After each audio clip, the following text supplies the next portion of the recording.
All right.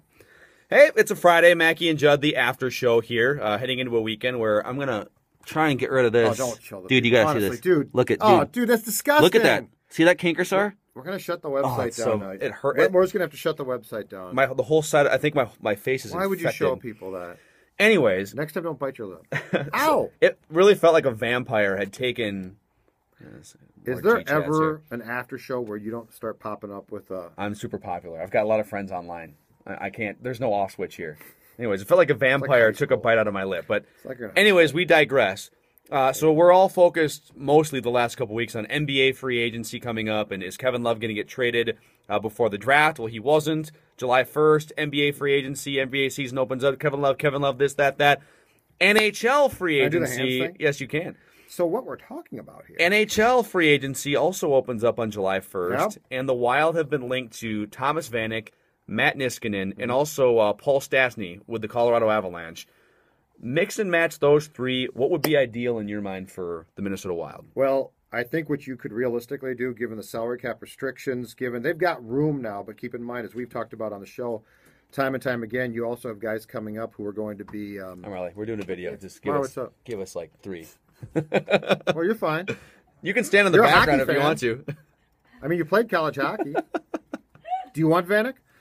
On the team, I mean. So I think what you could do mix match wise is Vanek and Niskanen. If Vanek will take a contract on your terms, 2 or 3 years, which would be way below what he's been offered, but it would get him home, and his wife is from Stillwater.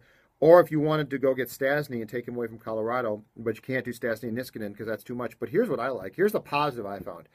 Because how many times do we talk about guys don't want to play here? The Twins don't sign enough free agents, or the Wolves have cap money, but nobody wants to be here. What's cool about the Wild is, and it's not surprising, but it's still cool, is few summers ago you signed Parise and Suter, and so you've got 2 star-type players here, and now you've got A-level free agents who want to come here. So how many teams? Now, football is a little bit different, because if the Vikings do go out and try and sign a free agent, a big name, or trade for someone, that is possible. So I don't want to make it sound like no team in this town can sign a player, but it's pretty cool that the Wild is in a situation where they're not an upper echelon team necessarily yet, but you would probably put them, as far as destinations, top 5? There's a lot of guys that want to play here for obvious reasons, but that's still a good thing.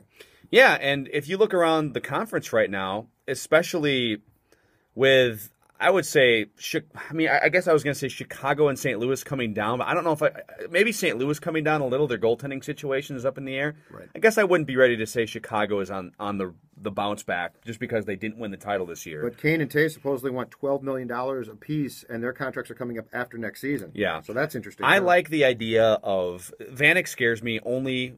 Not for this year. I think Vanek, if you brought Vanek in for 2014, he'd be amazing. He maybe not amazing, but he'd give you 25, 30 goals. He'd be what you need. He'd help you finish. Yeah, he'd give you exactly what you need to take a step up this year. But you don't want to handcuff yourselves for when the crop of Brodin, Granlund, Coyle, all the young guys need a rider, when those guys need to be re-signed. Because right now, under contract for this next season, Granlund makes $900,000. Niederreiter's a restricted free agent, I believe, who made $900,000 last year. Brodin makes $900,000. Coyle, $900,000.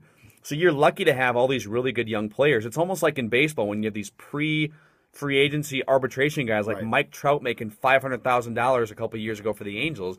You have that with the Wild right now, and you don't want to screw that part up in 3 years when you have to pay those guys more money because you've got Pominville and Koivu and Parise and maybe Vanek at age 33, whatever it's going to be. And the only contract that I hate right now, because Heatley's going to come off the books, is the Koivu contract. But there's nothing you can do with that. It's a no-trade, right? He's got a no-move clause. But if you think about it, this is where the whole thing with Vanek makes perfect sense.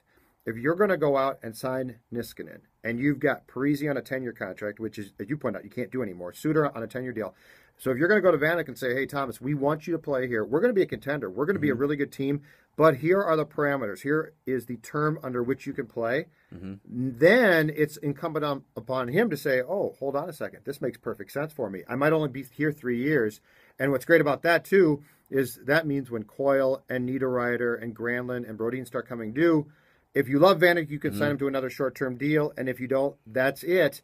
So I actually think a potential Niskanen-Vanen attempt to go sign them with Vanek signing for what you want to pay him, not what he wants, makes perfect sense to me. One more question about Niskanen. We talked a little bit this on the air, but for people who missed it, he had a career season last year. If you just look at the numbers, I didn't watch him play all year with Pittsburgh, but he was a plus 33, which is just an insane number that's not repeatable. Yep.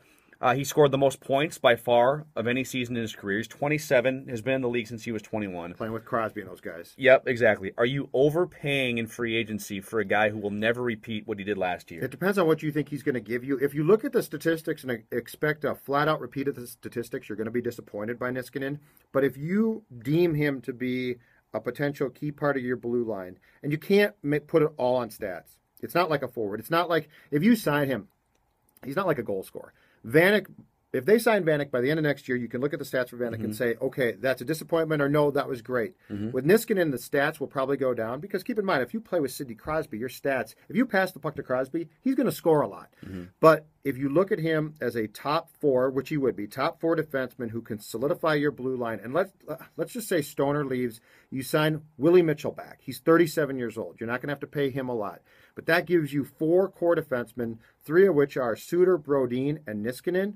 That's pretty good. Now, if you say, oh, but you got to be a plus 33 again, no, that's not going to happen. But there is a chance that you could just look at him and say, this guy will give us stability that we need. But, Phil, it all comes back again to term. And it's not based on where the salary cap's at now. It comes back to what you're talking about. If any of these guys come in and demand a king's ransom, I don't think you can do that. But if you say, hey, you're going to be in Minnesota, great hockey town, a good climate for you, because guys like to come back here, especially if they're married to local girls, and you can give them a situation where they can win, it's attractive. Yeah. And in this market, God bless it. It's cool, because we don't have that a lot. It'll be a fun week next week, no matter what, because you're going to have all kinds of NHL rumors and maybe signings taking place, and then obviously the NBA stuff with Kevin Love. So, of course, you and I are both taking some days off. But we will be in Monday and Tuesday for sure. Now you're Monday, Tuesday, Wednesday. Chris Long is in for you on Wednesday. Tom Pelissero in for me on Thursday. And then we're both off Friday for the 4th. And we're going to raise my cholesterol on the 4th, even higher than it already is. Unless the Wild signs two guys to 10-year contracts, and then we tend to have shows. That was 2 years ago, right? Yeah. You and Pat came in, and Craig Leopold called in. It was and he fantastic. Was just jacked up. Yeah. It was one of the funnest days. All right. 4th of July. Guess we'll catch you next week.